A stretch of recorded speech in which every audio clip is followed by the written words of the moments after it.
Hello, we are discussing about GATE 1999 ECE paper, and the topic we are discussing is electronic devices. This is first one mark question came in GATE 1999. The early effect in a bipolar junction transistor is caused by A. Fast turn on, B. Fast turn off, C.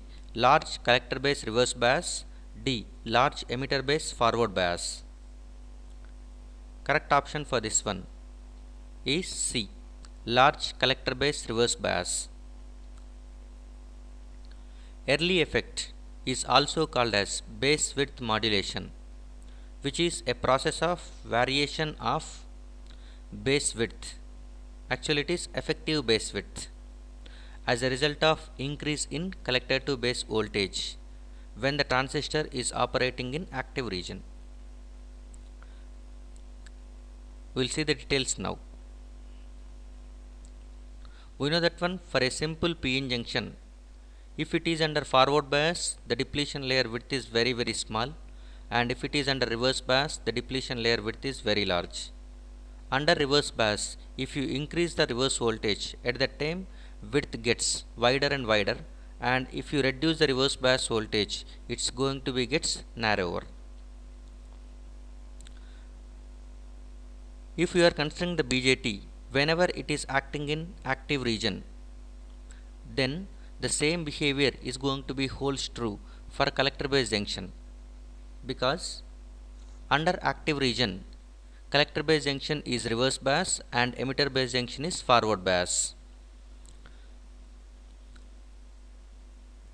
And this is going to be the diagram whenever the BJT is under active region. Look at this diagram. This is NPN transistor. This N and P are going to be, this is emitter, this is base. This is going to be treated as emitter base junction and it is called as collector base junction.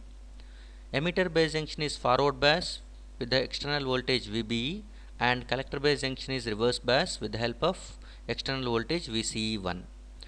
Since collector base junction is reverse bias, whose depletion layer width is very large compared to forward bias emitter base junction, that is what shown in the diagram.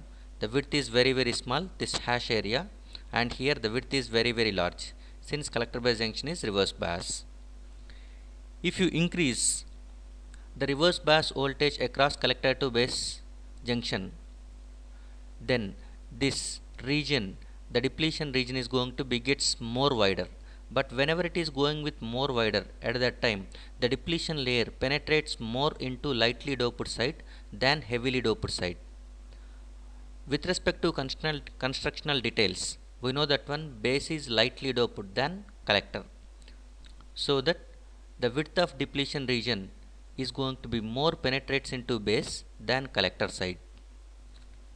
So this is what the diagram. Look at this one. If you are increasing the reverse bias voltage across collector base junction, now we are going with more arrows. That is nothing but VCE2 is greater than VCE1. So as you are applying more reverse bias, the width of depletion region across collector base junction is gets wider. Whenever it is getting wider, at that time it penetrates more into base side. Now compare this base thickness, depletion region thickness, and here this is very large. So the difference in the this diagram and previous diagram is going to be treated as delta WF. Delta W effective. So that is change in effective width of base. Previously this was the width. Now this width has been reduced. So this is called as base width modulation. Base width modulation is a process of change in effective base width with increasing reverse bias of collector base junction.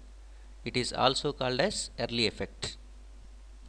So the correct option is early effect in a bipolar junction transistor is caused by large collector base reverse voltage. Thank you.